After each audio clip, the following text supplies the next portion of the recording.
The air in the chapel was thick with the scent of lilies and unspoken resentments.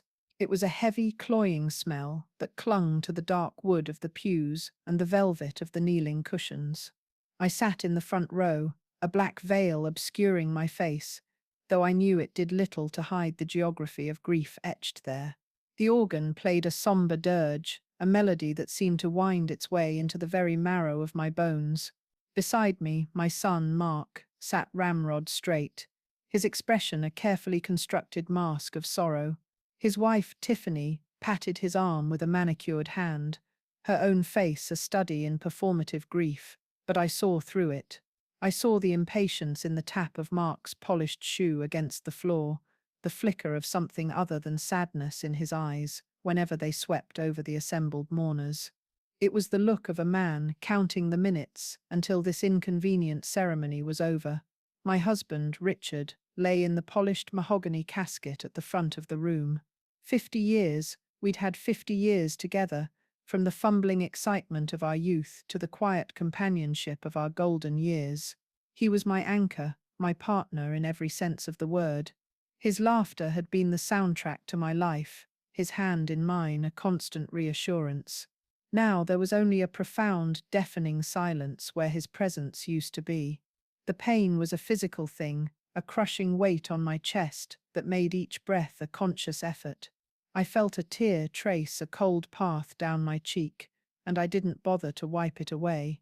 It felt like a betrayal to pretend I was anything other than shattered. When the service concluded, people filed past, offering murmured condolences and awkward hugs. "He was a wonderful man, Eleanor. So sorry for your loss. He'll be missed." The words washed over me, a tide of well-meaning but ultimately empty platitudes. The one person whose comfort I craved was the one person who offered none. Mark led me by the elbow out into the crisp autumn air of the Memorial Park. The sky was a brilliant, unfeeling blue, dotted with a few wisps of white cloud. It felt wrong, like the world hadn't gotten the memo that its best man was gone.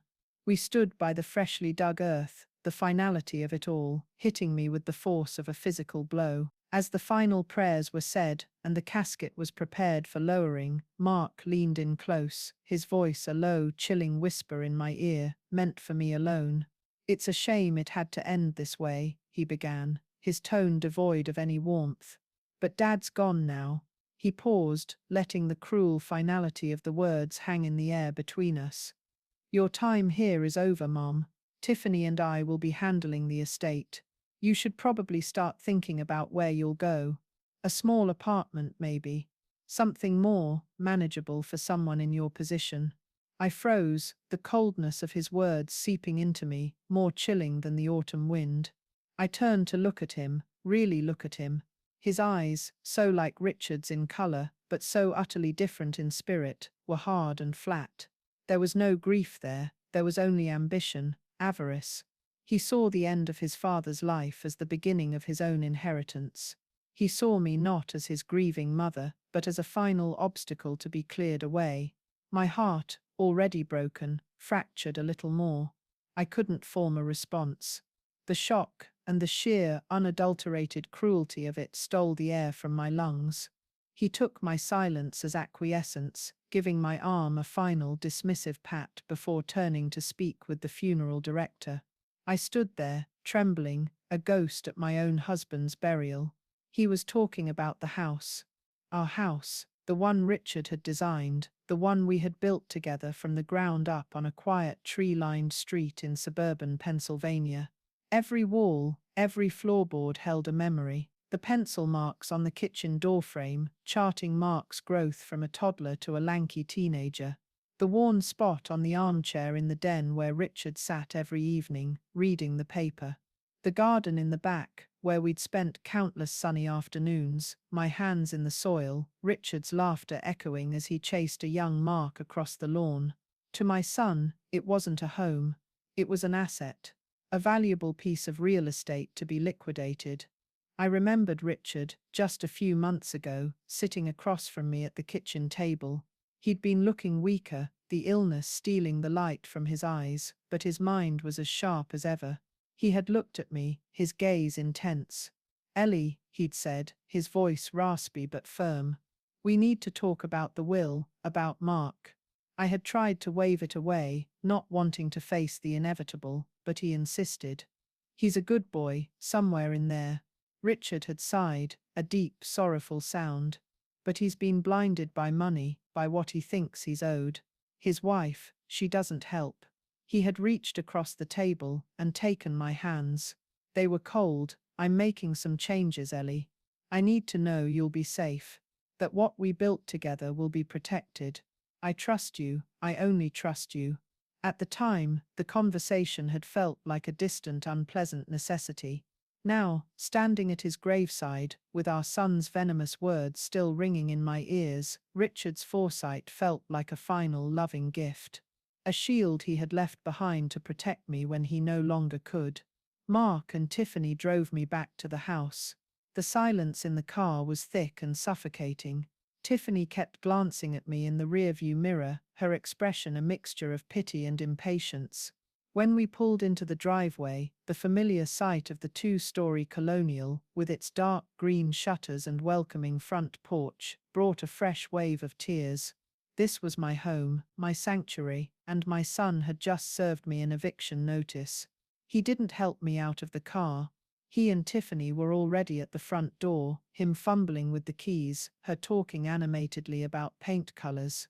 A nice neutral grey would really open up the entryway, I heard her say as they stepped inside. And we have to get rid of that old floral wallpaper in the dining room. It's so dated. They walked through my home as if I were already gone. As if the memories that saturated the air meant nothing. I followed them in, feeling like an intruder. My body ached with a weariness that went beyond grief. It was the weariness of a battle I hadn't even known I was supposed to be fighting.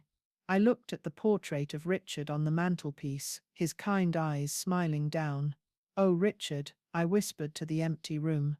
"What am I going to do?" But then, as I watched Mark stride into the living room and cast a critical eye over the furniture he planned to sell, a different feeling began to smolder beneath the grief. It was a quiet, slow-burning anger. He had mistaken my silence for weakness, my grief for surrender. He had no idea what his father had done.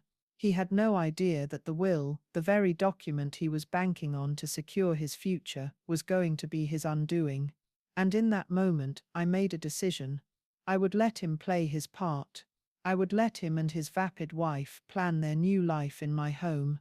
I would absorb the insults and the slights, and I would wait. I would wait for the day of the reading, and on that day, Richard's final words would speak for him.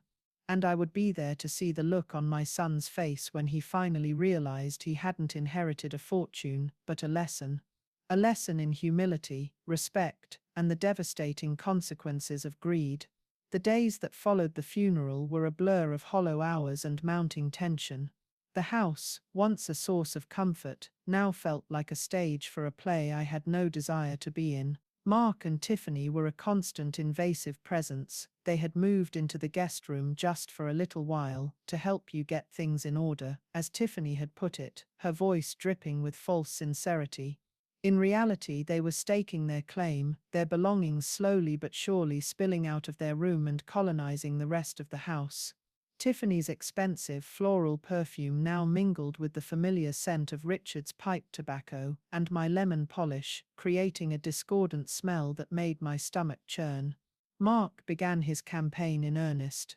He'd walk around with a notepad, making lists. He treated me with a sort of condescending gentleness that was far more insulting than outright hostility. "Mom, do you really need all these old books?" he asked one afternoon, gesturing to Richard's library, a room that housed a lifetime of literary treasures. "They're just collecting dust. We could sell them as a lot, get a nice little sum for them." I was sitting in Richard's worn leather armchair, a book open in my lap, though I hadn't read a word. I looked up at him, at his eager, acquisitive face. "Your father loved these books, Mark," I said, my voice quiet but steady. "Each one was a friend." He sighed, a dramatic put-upon sound. "I know, Mom, I get it, but we have to be practical now. Dad would have wanted us to be practical." He didn't seem to register the irony of him telling me what his father would have wanted. Tiffany was more direct in her methods. She would follow me from room to room, offering unsolicited advice. Eleanor, that china cabinet is beautiful, but it's so large, it really dominates the room. I saw a much more modern minimalist piece online that would be perfect for this space. She would touch the furniture, my furniture, with a proprietary air, her fingers tracing the lines of a sideboard or a dining table, as if she were already imagining it in a different house, or perhaps on the pages of a for sale listing. One morning, I came downstairs to find a stranger in my living room. A man in a sharp suit was measuring the windows, his laser measure casting a quick red dot on the walls. Mark was beside him, pointing and talking in a low voice. "Mark, who is this?" I asked, my hand tightening on the banister. Mark turned, a flicker of annoyance crossing his face before being replaced by a placid smile. "This is Mr. Henderson, he's a real estate agent. I just thought, for the estate, it would be wise to get a preliminary valuation of the property. Just a formality for the paperwork." My heart pounded in my chest. A valuation. He was preparing to sell my home from under me before his father was even cold in the ground. Mr. Henderson gave me a polite, professional nod, blissfully unaware of the family drama he had walked into. "It's a lovely property, Mrs. Davison," he said cheerfully. "Great bones, the market in this neighborhood is very strong right now." I didn't reply. I just stared at my son, who refused to meet my gaze. I felt a profound sense of dislocation, as if I were watching a scene from someone else's life. This couldn't be my son, the little boy I had raised, the child Richard had adored. That boy had been replaced by this cold, calculating stranger who saw his family legacy not in memories and love, but in square footage and market value. I retreated to the one place they seemed to avoid, Richard's workshop in the basement. It was dusty and smelled of sawdust and oil, a scent that was pure Richard. His tools were all there, hanging neatly on the pegboard, just as he'd left them.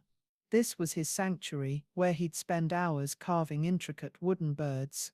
Dozens of them were perched on shelves around the room, wrens, cardinals, blue jays, all frozen in lifelike poses, their tiny glass eyes seeming to watch me.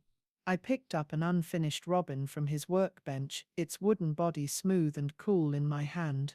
He had been working on this one the week before he went into the hospital. I sank onto his workbench stool, the unfinished bird clutched in my hand, and let the tears come. It was here, in the quiet solitude of his creative space, that I allowed myself to feel the full weight of my grief and my anger. I wasn't just mourning my husband, I was mourning the son I thought I had. Later that evening, I called Mr. Gable, our family lawyer and an old friend of Richard's. He was a kind, methodical man, with a reassuringly calm voice. "Eleanor, it's good to hear from you, though I wish it were under better circumstances," he said gently. "David," I began, my voice trembling slightly. "It's about Mark. He's already planning to sell the house. He brought a real estate agent here today." There was a long pause on the other end of the line. I heard him sigh. "I am not surprised, Eleanor. I am deeply, deeply sorry, but I am not surprised. Richard saw this coming. He told me he was changing the will," I said, needing the reassurance. "He told me he was protecting me." "He did more than that," David confirmed. "The will is ironclad, Eleanor. He was very specific. He wrote a letter too to be read along with it.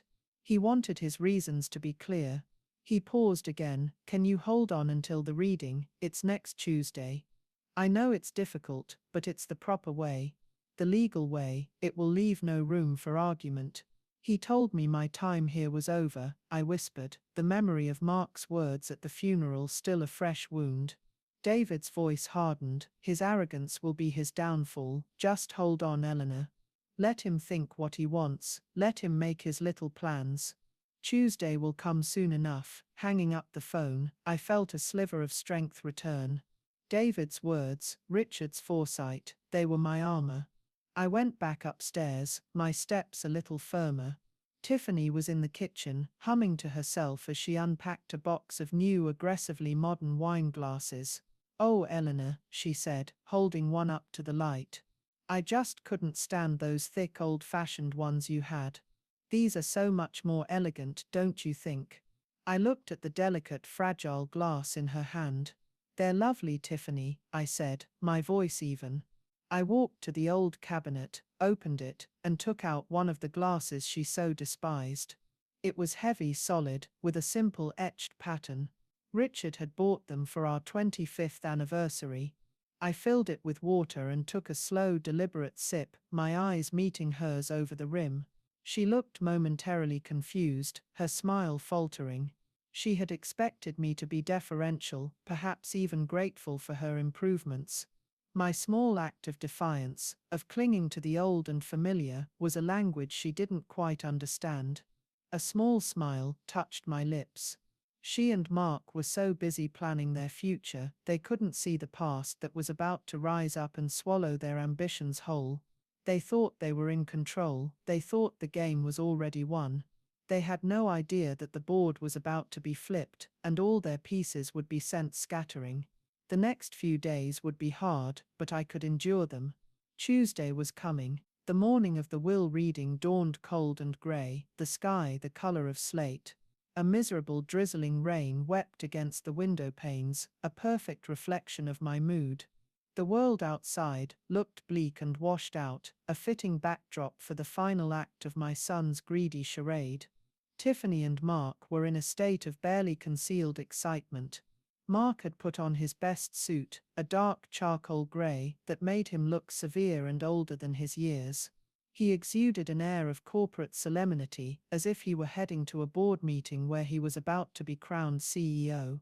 Tiffany hovered around him, straightening his tie, brushing an imaginary piece of lint from his shoulder.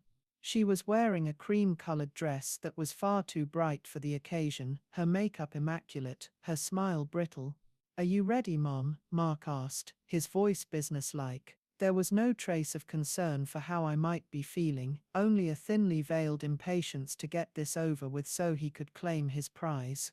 "I'm as ready as I'll ever be," I replied, my voice quieter than I intended.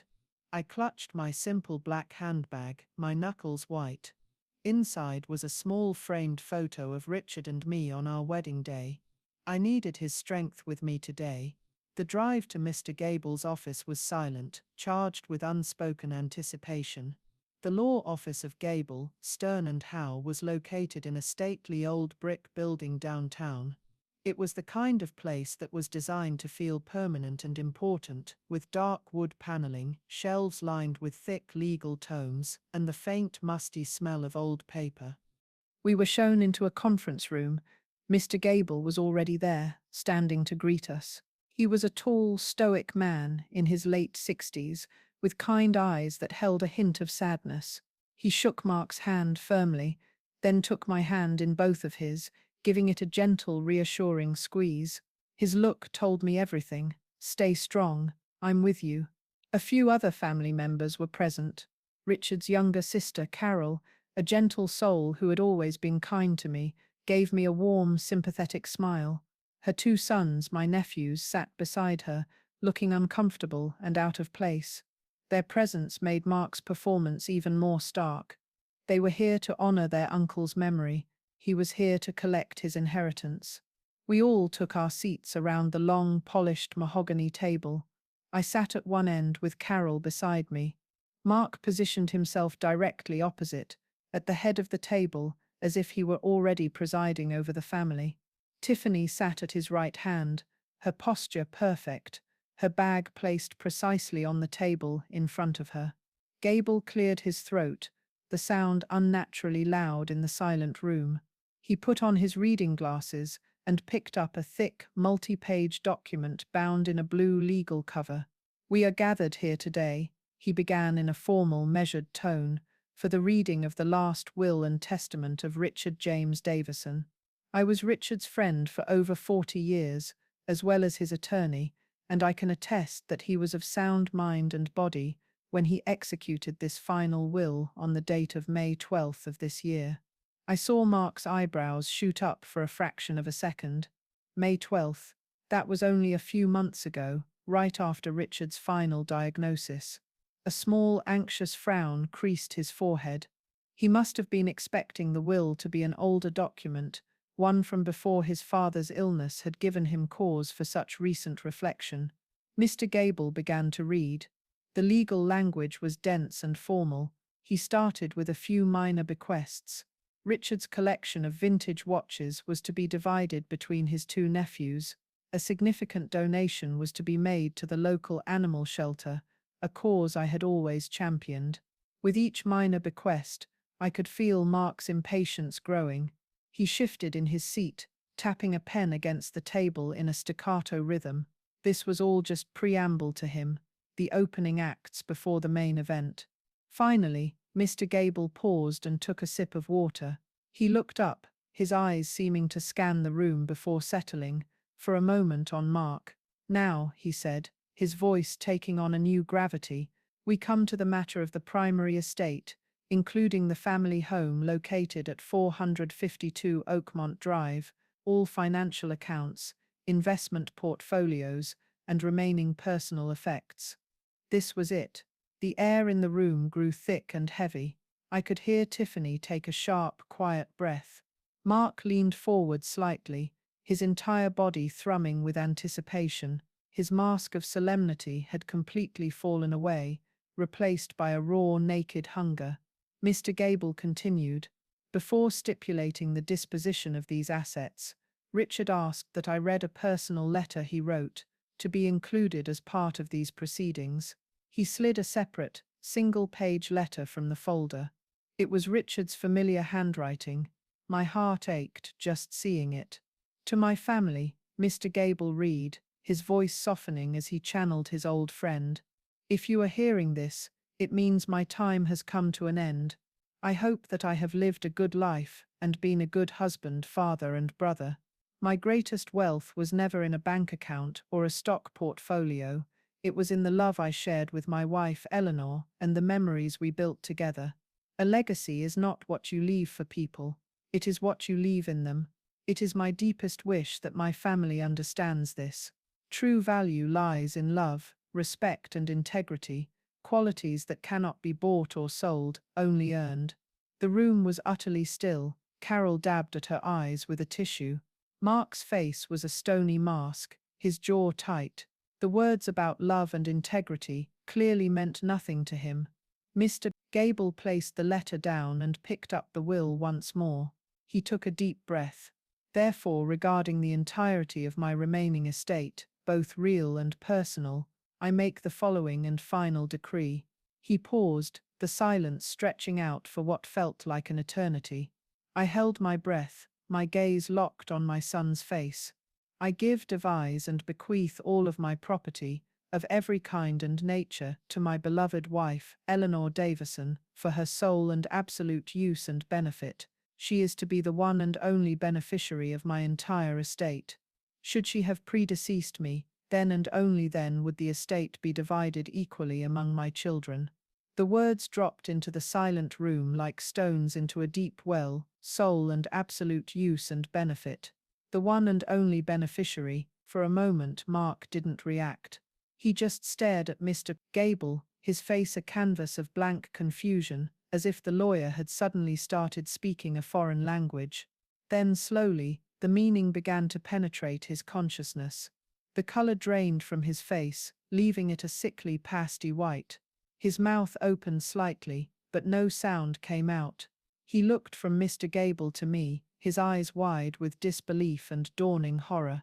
Tiffany let out a small strangled gasp, her hand flying to her chest. Her perfectly constructed composure shattered into a million pieces. Her face, moments before so smug and confident, was now a mask of pure shock and fury. "What?" Mark finally managed to choke out, his voice a hoarse whisper. "No, that can't be right. There must be a mistake." Mr. Gable looked at him coolly over the top of his glasses. "There is no mistake, Mark. The language is perfectly clear. Your father was very explicit. The entire estate belongs to your mother. The silence that followed was broken only by the sound of the rain tapping against the window. It was the sound of my son's world, the world he had so confidently and cruelly planned, collapsing around him. He had gambled everything on his father's death, and he had lost. All he had inherited was the bitter taste of his own greed. I met his shocked, frantic gaze across the table, my expression calm. I didn't feel triumphant.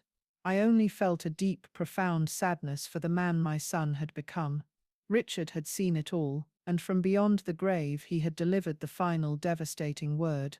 The shock in the conference room curdled into ugly, explosive rage. Mark shot to his feet, his chair scraping violently against the polished floor. His face was mottled with red, his eyes wild with disbelief and fury. "This is a joke. It has to be a joke," he shouted, his voice cracking. He pointed a trembling finger at me. "She did this. She manipulated him. He was sick. He wasn't in his right mind. She took advantage of a dying man." Tiffany, recovering from her initial shock, quickly joined the offensive. "He adored you, Mark," she cried, her voice rising to a shrill pitch.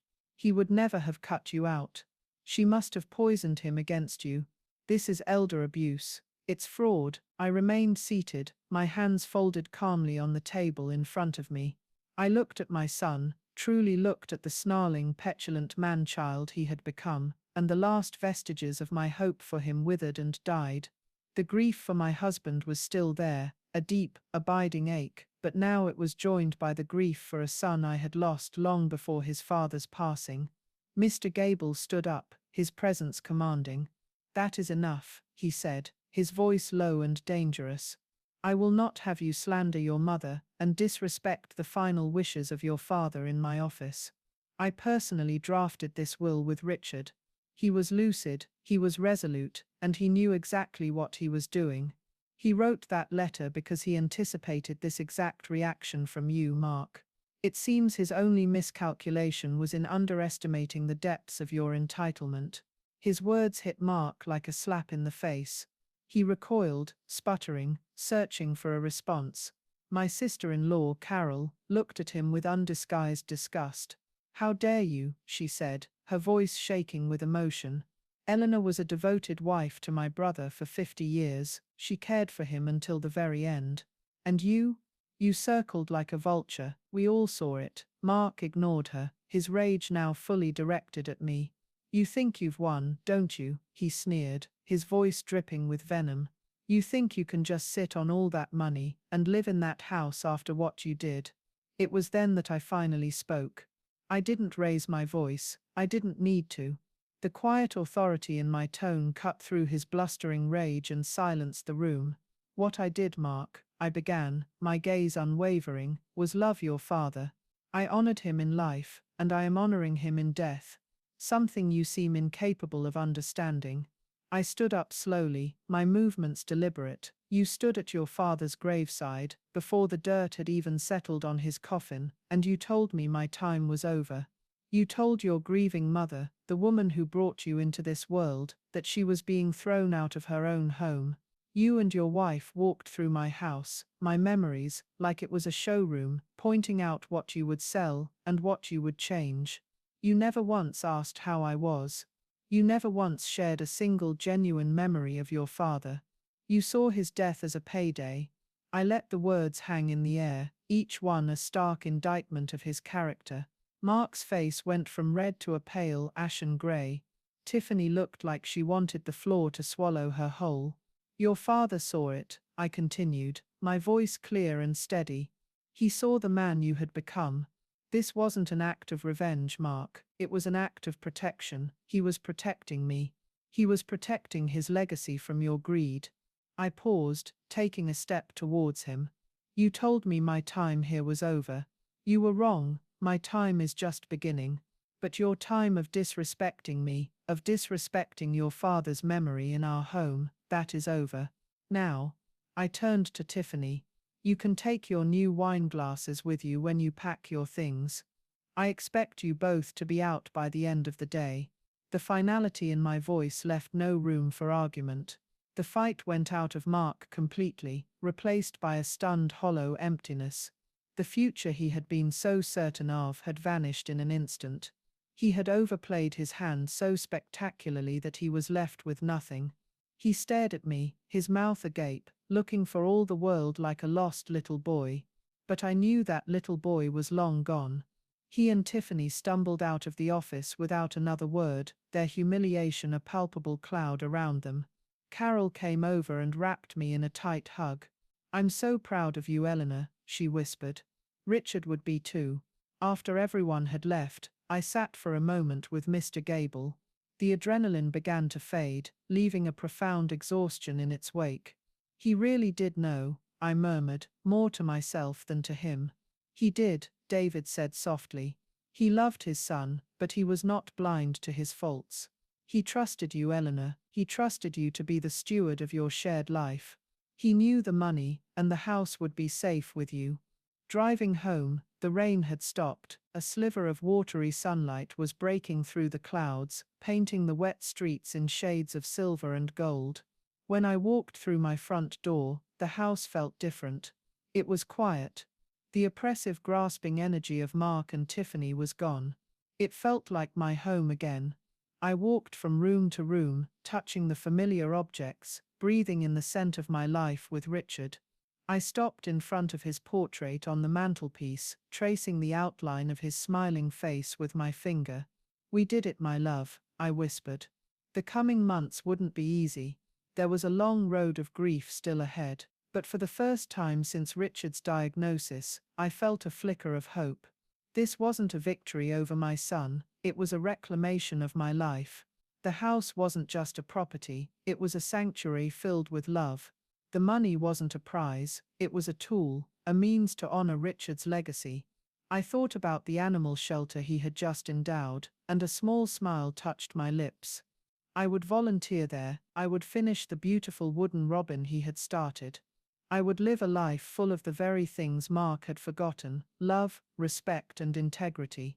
The will hadn't just given me an inheritance, it had given me back my future, and I would not waste a single moment of it.